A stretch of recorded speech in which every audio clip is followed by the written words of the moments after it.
Saudações! Hoje eu queria compartilhar uma reflexão que já está há algum tempo no meu coração para ser compartilhada sobre a minha descoberta de Deus por meio da tentativa de reconciliar a minha sexualidade divergente com a espiritualidade, por meio da teologia. A teologia nos escancara. Compartilhar a ideia que tenho sobre Deus é justamente compartilhar o que sou no mais íntimo. Ela é uma porta que abre de dentro para fora, mas é também uma porta que é aberta de fora para dentro. Isso pode parecer violento, mas pelo contrário, nesse caso, é libertador. O fazer teológico é uma escolha. Eu escolhi há quase 10 anos que eu queria ser escancarada, penetrada, iluminada por algo que fosse maior do que eu. Algo que fosse capaz de me trazer à tona. Antes de decidir estudar teologia, eu passei por um longo período longe de qualquer ideia de Deus. Deus doía. Foi então que, após um doloroso término de relacionamento, que eu decidi voltar para a igreja. Mas para qual igreja? Eu havia sido expulsa da que eu congregava porque a minha sexualidade transbordava. Durante o tempo em que eu congregava em uma comunidade neopentecostal, viver a mentira de ser uma ex-lésbica me tirou a sanidade, literalmente. Então, depois de 6 anos afastada, para onde eu iria? Não havia lugar para mim. A minha lesbianidade saía pelos poros. Como deixar de fora da igreja a integralidade do meu corpo? Como aceitar entrar no templo castrada? Eu não merecia isso. Não mais. Decidi então me aventurar na academia. Opa, academia! Cuidado! Lugar que mata a fé, que cria ateus, que desacraliza a religião, me alertavam. Minha experiência neopentecostal havia me ensinado que a letra mata, mas o espírito vivifica. Isso para dizer que não devíamos estudar, mas sim orar, jejuar, usar pano de saco, colocar cinza na cabeça, fazer vigílias no monte, passar por encontros, por cultos de libertação, por cura gay, ler Rebecca Brown, fazer atos proféticos, tocar chofar, visitar Jerusalém. Fiz tudo isso. Tudo isso. Por isso a ideia de igreja, de comunidade, de Deus me trazia muito receio. Mas algo em mim tinha saudade de Deus. Você já experimentou isso? Saudade de Deus. Deus se torna um amigo distante, que mudou de país e nunca mais te ligou. Mas parecia que era mais do que isso. A minha saudade de Deus era a mesma saudade que eu tinha da minha avó que tinha morrido. Você consegue me entender? Saudade de um Deus não mais entre nós, um Deus que não iria voltar. E a minha decisão por voltar para a academia envolvia muito medo, mas também muito desejo. Eu tinha o desejo do reencontro. Mas confesso, aquele Deus do qual eu tinha saudade, com esse eu nunca mais reencontrei. Entre a teologia da libertação, a teologia feminista, a teologia queer, eu descobri outro Deus.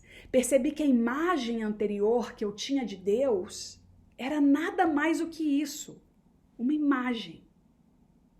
E eu idólatra daquela imagem. Idolatria é a imagem fixada. Deus é isso, ponto. Está ali o seu ídolo, imexível, enclausurado, encaixotado, emoldurado.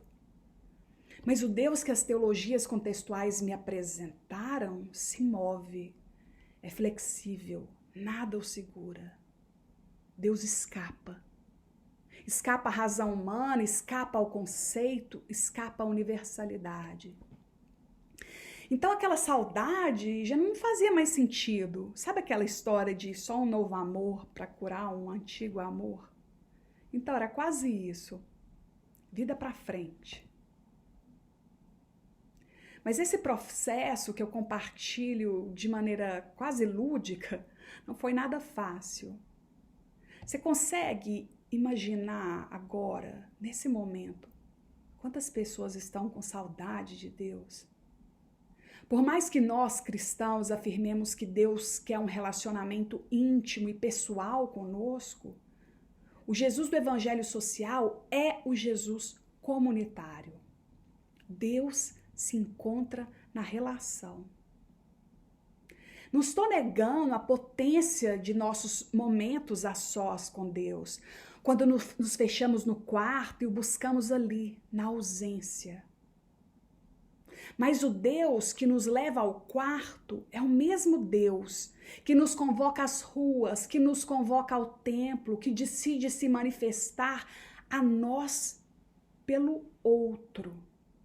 Afinal, como disse o filósofo Levinas, é através do rosto do outro que Deus me vem à ideia.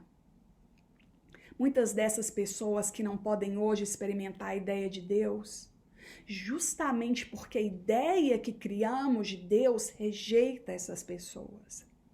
A nós, pessoas LGBTs, a rejeição é pregada, é muito maior do que o amor oferecido.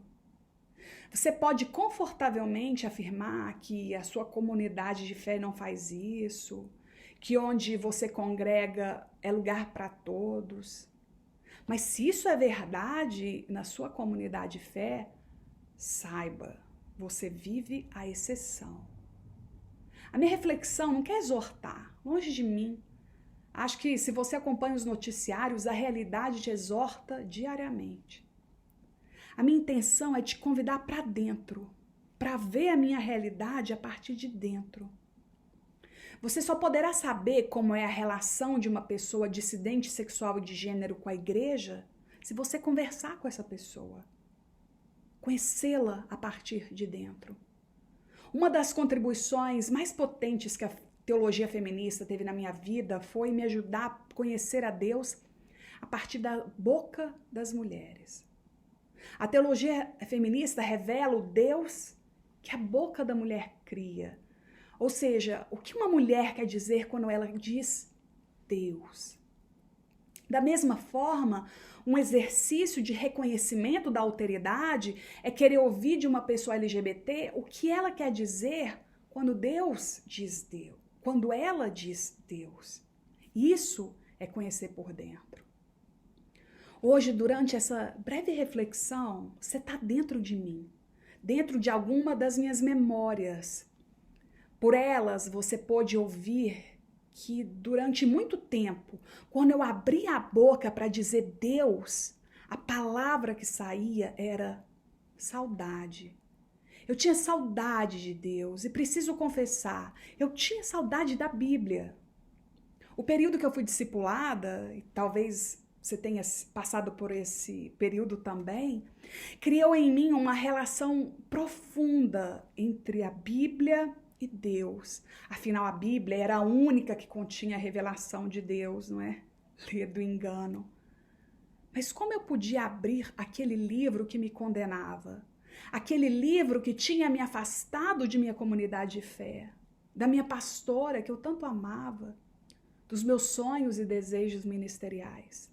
Como eu poderia passar tempo lendo condenação, morte eterna, juízo final, quando a única coisa que eu queria era um encontro de afeto e aceitação? Nesse período no qual, para manter a minha sanidade, eu não lia o texto bíblico, acabei descobrindo outros textos sagrados, textos que se tornaram sagrados em mim. Textos que me revelavam Deus. Rubem Alves, em toda a sua sabedoria, afirmou: faz tempo que para pensar sobre Deus não leio os teólogos, leio os poetas. E a poesia me salvou. Toda vez que eu lia alguma poesia, era como se eu estivesse me encontrando com o Evangelho de Jesus. Narrativas de um amor desmedido. A saudade faz essas coisas. Permite que a ausência se torne presença em meio às coisas mais simples. Um vento que beija o rosto, uma flor que não tem medo de se abrir, uma poesia que adormece a ansiedade. Por muito tempo, essa foi minha única Bíblia. Meu cânone sagrado era repleto de Adélia Prado, Cecília Meirelles, também muita Flor Bela Espanca. Essa prática eu nunca abandonei. E a academia só me apresentou novos escritores. Na verdade, a academia sistematizou esse processo para mim por meio da teologia queer. Até hoje, meu melhor devocional é aquele que começa com uma poesia. Percebe? Enquanto as denominações cristãs mais tradicionais e conservadoras continuam negando a nós LGBTs a experiência comunitária da fé, Deus se faz comunidade em nós por meio do cotidiano. Hoje eu te convidei para dentro de mim, porque é meu desejo que você conheça a realidade, experiências de pessoas LGBTs no que diz respeito à reconciliação entre espiritualidade e sexualidade. Hoje, a reflexão bíblica foi sem texto bíblico. Minha intenção é que você experimentasse, como muitas de nós LGBTs experimentamos, a ausência do texto sagrado. Nessa reflexão, confissão, cheia de memórias, permiti que você lesse um pouco do que se tornou sagrado em mim. Antes, quando eu queria dizer Deus, a palavra que me vinha à boca era saudade. Hoje, para dizer Deus, uma das tantas palavras que me vem à boca é Deus, poesia. E por isso, ainda com você dentro de mim, eu termino esse momento com Deus do cardeal José Tolentino Mendonça. É por dentro. É por dentro das coisas que as coisas são. O mergulhador abre os olhos dentro do mar. O alpinista abre os olhos não além da montanha, mas dentro dela, partindo dela.